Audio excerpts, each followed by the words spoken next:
Hello friends, എല്ലാ പേർക്കും മഴ തോരുന്ന മുമ്പേ എന്ന സീരിയലിൻ്റെ പുതിയൊരു എപ്പിസോഡിലോട്ട് സ്വാഗതം. അപ്പോൾ ഇന്നത്തെ എപ്പിസോഡ് തുടങ്ങുന്നത് നമ്മുടെ വൈജയന്തിയെ ഉപദേശിച്ചുകൊണ്ടിരിക്കുകയാണ്. അപ്പോൾ വൈജയന്തി വളരെയധികം ദേഷ്യപ്പെട്ടുകൊണ്ടിരിക്കുകയാണ്. അപ്പോൾ ബാലചന്ദ്രൻ എന്ന് പറയുന്ന എൻ്റെ ഭർത്താവിന് അലീനയുമായിട്ട് അവിഹിതമാണെന്നൊക്കെ പറയുകയാണ്. അപ്പോൾ അത് ഞാൻ ഒരിക്കലും സമ്മതിച്ചു കൊടുക്കില്ലെന്ന്, എന്താ ഗംഗേട്ടൻ എന്താ ഇപ്പോൾ ആ അവിഹിതത്തിന് കൂട്ട് നിൽക്കുകയാണോ എന്നൊക്കെ ചോദിക്കുകയാണ്. ഇത് പറയുമ്പോൾ ഗംഗാധരന് ദേഷ്യം വരികയും വൈജയൻ്റെ ചെകിടത്തിട്ട് ഒന്ന് കൊടുക്കുകയാണ് ചെയ്യുന്നത്. എന്നിട്ട് പറയുകയാണ്, നീ എന്തായാലും അത്ര നല്ലതാണോ? നീ ആകെ അർമാദിച്ച കഥകളൊക്കെ അറിഞ്ഞാൽ നിൻ്റെ ഭർത്താവും മക്കളും നിന്നെ മീനച്ചാറ്റിലെടുത്ത് എറിയും. അതൊന്നും നീ ഓർത്ത് വെച്ചു. നീ നല്ല പിള്ള ചമയൊന്നും വേണ്ട. നിൻ്റെ എല്ലാ അഴിഞ്ഞാട്ടങ്ങളും എനിക്കറിയാമെന്നും അതൊന്നും എന്നെക്കൊണ്ട് പറയിപ്പിക്കരുതെന്ന് ബാലചന്ദ്രൻ പറയണം. അപ്പോൾ മാലതി കിടന്ന് പറയുകയാണ്, കുട്ടികൾ കേൾക്കുന്നുണ്ട്, ഒന്ന് നിർത്തുമെന്നൊക്കെ പറയുകയാണ്. എന്നിട്ട് ഗംഗാധരൻ മാലതിയും കൂടെ അവിടെ നിന്ന് പോവുകയാണ്. അപ്പോൾ മക്കൾ 3 പേരും വൈജയന്തിയെ തന്നെ നോക്കിക്കൊണ്ട് ഇങ്ങനെ നിൽക്കുകയാണ്. അത് കഴിഞ്ഞ് ഗംഗാധരനും മാലതിയും അലീനയെ ചെന്ന് കാണുകയാണ്. എന്നിട്ട് ഗംഗാധരൻ ചോദിക്കുകയാണ്, അലീന വൈജ നിന്നെ അടിച്ചായിരുന്നു എന്ന് ചോദിക്കുകയാണ്. അപ്പോൾ അതിന് വേണ്ടി ഞങ്ങൾ 2 പേരും നിന്നോട് ക്ഷമ ചോദിക്കുകയാണ് മോളെ എന്നൊക്കെ പറഞ്ഞ് അലീനയെ സമാധാനിപ്പിക്കുകയാണ്. അപ്പോൾ അലീന പറയുകയാണ്, അത് കുഴപ്പമില്ല, എനിക്ക് ഒരു പ്രശ്നമില്ല എന്നൊക്കെ ഉള്ള രീതി അലീന പറയുകയാണ്. നീ എന്ന് ഇവിടെ വേണമെന്ന് ഈ കുടുംബ തകർച്ചയുടെ വക്കിലോട്ട് പൊയ്ക്കൊണ്ടിരിക്കുകയാണ്, നീയാണ് ഇവിടുത്തെ ബലം എന്നൊക്കെ ഗംഗാധരൻ പറയുകയാണ്. എന്തോ ഒരു തെറ്റിദ്ധാരണ, അതായത് നമ്മുടെ വൈജയന്തിയെ പറ്റിയുള്ളൊരു തെറ്റിദ്ധാരണ ബാലചന്ദ്രൻ്റെ മനസ്സിൽ കയറി കൂടിയിട്ടുണ്ട്. അതാണ് ഈ പ്രശ്നങ്ങൾക്കൊക്കെ കാരണം. എന്താണെന്നൊന്നും ഞങ്ങൾക്കറിയില്ല. അപ്പോൾ നിനക്ക് എന്തെങ്കിലും അറിയാമോ എന്ന് ചോദിക്കുകയാണ്. അപ്പോൾ അലീന പറയുകയാണ്, എനിക്കൊന്നും അറിയില്ല സാറേ എന്ന് പറയുകയാണ്. അപ്പോൾ നീ എന്ന് ഇവിടെ വേണമെന്ന് അവരോടൊപ്പം സന്തോഷത്തോടെയൊക്കെ നീ ജീവിക്കണമെന്നൊക്കെ പറയുകയാണ്. അതൊക്കെ എനിക്ക് പറ്റുമെന്ന് തോന്നുന്നില്ല സാർ, കാരണം മാഡം ഇങ്ങനെ ഇടഞ്ഞു നിൽക്കുകയില്ല. എനിക്ക് ഈ വീട്ടിൽ തന്നെ തുടരണമെന്നും സന്തോഷകരമായിട്ട് പോകണമെന്നൊക്കെ താല്പര്യമുണ്ട്. പക്ഷേ മാഡം ഒന്നിനെ സമ്മതിക്കില്ല എന്നൊക്കെ പറയുകയാണ്.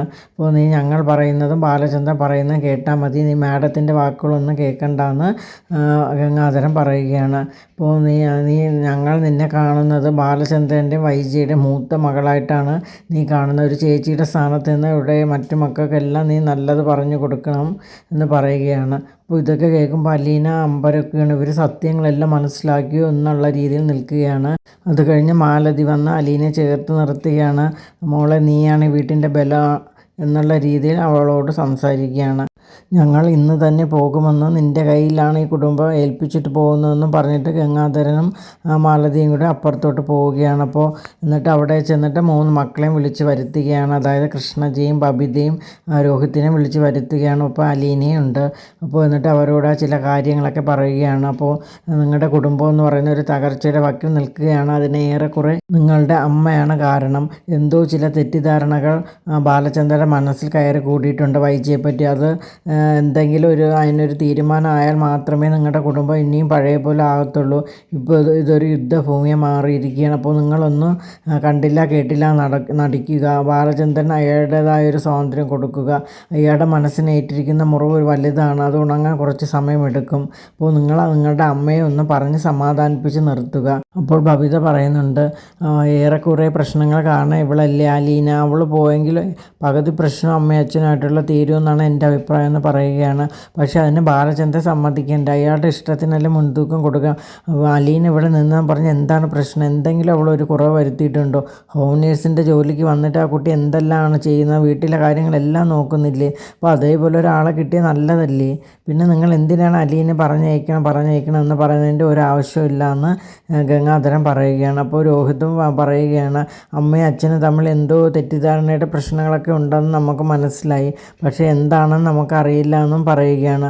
അതിൻ്റെ പേരിലാണ് അവർ വഴക്കുകളൊക്കെ കൂടുന്നതെന്നും നമുക്ക് മനസ്സിലായെന്ന് രോഹിത്തും പറയുകയാണ്. നിങ്ങളിപ്പോൾ വേണ്ടത് അമ്മയെ സമാധാനിപ്പിച്ച് നിർത്തുക, അതോടൊപ്പം അച്ഛന് സന്തോഷം കൊടുക്കുക, നിങ്ങളുടെ ഭാഗത്തു നിന്ന് ഒരു തെറ്റും സംഭവിക്കരുത് എന്നൊക്കെ ഗംഗാധരൻ അവരെ പറഞ്ഞ് ഉപദേശിക്കുകയാണ്. എന്നിട്ട് ഗംഗാധരൻ പറയുകയാണ്, എൻ്റെ തൊണ്ട വരണ്ട് വരുന്നു അലീന, എനിക്കൊരു ഗ്ലാസ് വെള്ളം തരൂ എന്ന് പറയണം. അങ്ങനെ അലീന സ്നേഹത്തോടെ ഒരു ഗ്ലാസ് വെള്ളമൊക്കെ എടുത്ത് കൊടുക്കുകയാണ്. അത് കഴിഞ്ഞിട്ട് ഗംഗാധരനും മാലതിയും കൂടി യാത്ര ചോദിക്കാനായിട്ട് ബാലചന്ദ്രൻ്റെ അടുക്കിലേക്ക് പോവുകയാണ്. അപ്പോൾ റൂമിൽ വന്ന് കൊട്ടുകയാണ്. അപ്പോൾ കടന്ന് വരാനായിട്ട് പറയുകയാണ്, നിങ്ങൾ ഹോസ്പിറ്റൽ വന്നതൊക്കെ ഞാൻ അറിഞ്ഞു എന്ന് ബാലചന്ദ്രൻ പറഞ്ഞായിരുന്നു, അന്ന് ഞങ്ങൾ കണ്ടില്ല എന്ന് ഗംഗാധരൻ പറയുകയാണ്. കാണാത്ത നല്ലതായി, ഇപ്പോൾ ഇല്ലെങ്കിൽ എൻ്റെ സമനില അന്നേ തെറ്റിയെന്നെ എന്നൊക്കെ പറയുകയാണ്. അപ്പോൾ നിങ്ങളുടെ അനിയത്തി ഇവിടെ കാണിച്ച് കൂട്ടുന്ന മേടുകളൊക്കെ കണ്ടില്ല. ഇപ്പോൾ ഇവിടെ വന്നൊരു പ്രശ്നം ഉണ്ടാക്കിയിട്ട് പോയതേ ഉള്ളൂ. അത് ഞാൻ അങ്ങ് സഹിച്ചു. ഇനി എൻ്റെ മെക്കിട്ട് കയറാൻ വന്നാൽ ഞാൻ അവളെ വെറുതെ വിടില്ല. എന്നിട്ടൊരു തോക്കെടുത്ത് കാണിക്കുകയാണ്. ഇതുകൊണ്ട് ഞാൻ അവളെ ഷൂട്ട് ചെയ്യും, കൊല്ലുക തന്നെ ചെയ്യുമെന്ന് പറയുകയാണ്. നിങ്ങൾക്ക് അവിടെ ശവം ഇവിടെ നിന്ന് എടുത്തുകൊണ്ട് പോകേണ്ടി വരും. അന്ന് എനിക്ക് ഹാർട്ട് അറ്റാക്ക് വന്നില്ലായിരുന്നെങ്കിൽ ഇന്ന് വൈജയന്തി എന്ന ആൾ ജീവിച്ചിരിക്കില്ലെന്നും ബാലചന്ദ്രൻ പറയുകയാണ്.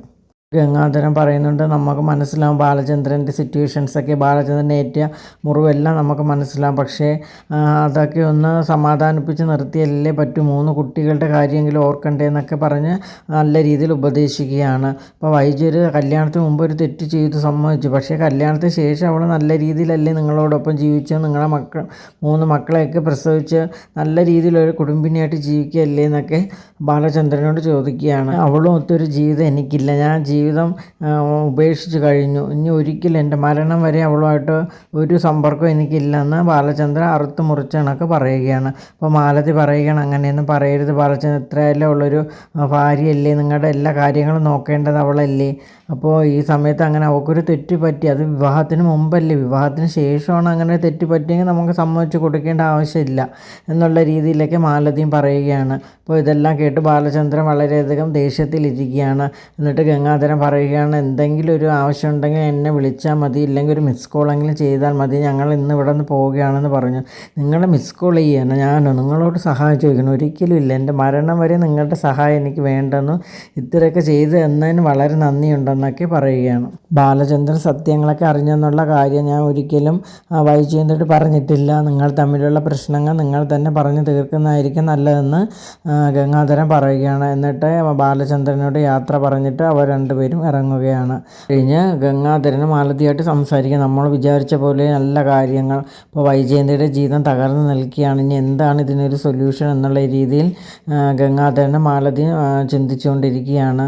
എന്തായാലും നമുക്ക് വീട്ടിലോട്ട് തിരിച്ചു പോയേ പറ്റൂ, അപ്പോൾ കാര്യങ്ങളൊക്കെ നമുക്ക് വിളിച്ച് അന്വേഷിക്കാം എന്നൊക്കെ പറയുകയാണ്. എന്നിട്ട് അലീനയോട് പറയുകയാണ്, ഞാൻ അമ്മയുടെ ഫോണിൽ വിളിക്കുമെന്നും അപ്പോൾ കാര്യങ്ങൾ ഇവിടെ എന്തും പ്രശ്നം ഉണ്ടായാലും എന്നോട് പറയണമെന്നൊക്കെ അലീനയോട് പറയുകയാണ്. അപ്പോൾ മോള് സമാധാനമായിട്ടിരിക്കുക എന്നൊക്കെ പറഞ്ഞിട്ട് അവർ യാത്ര പോകാനായിട്ട് ഒരുങ്ങുകയാണ്. അപ്പോൾ ഇതോടുകൂടി ഇന്നത്തെ എപ്പിസോഡ് ഇവിടെ അവസാനിക്കുകയാണ്. അപ്പോൾ നിങ്ങൾക്ക് എൻ്റെ വീഡിയോസൊക്കെ ഇഷ്ടമാണെങ്കിൽ എൻ്റെ ചാനൽ ഒന്ന് സബ്സ്ക്രൈബ് ചെയ്യുക, അതോടൊപ്പം തന്നെ ലൈക്ക് ചെയ്യുക, ഷെയർ ചെയ്യുക, നിങ്ങളുടെ വിലയേറെ അഭിപ്രായങ്ങളൊക്കെ അറിയിക്കുക. താങ്ക്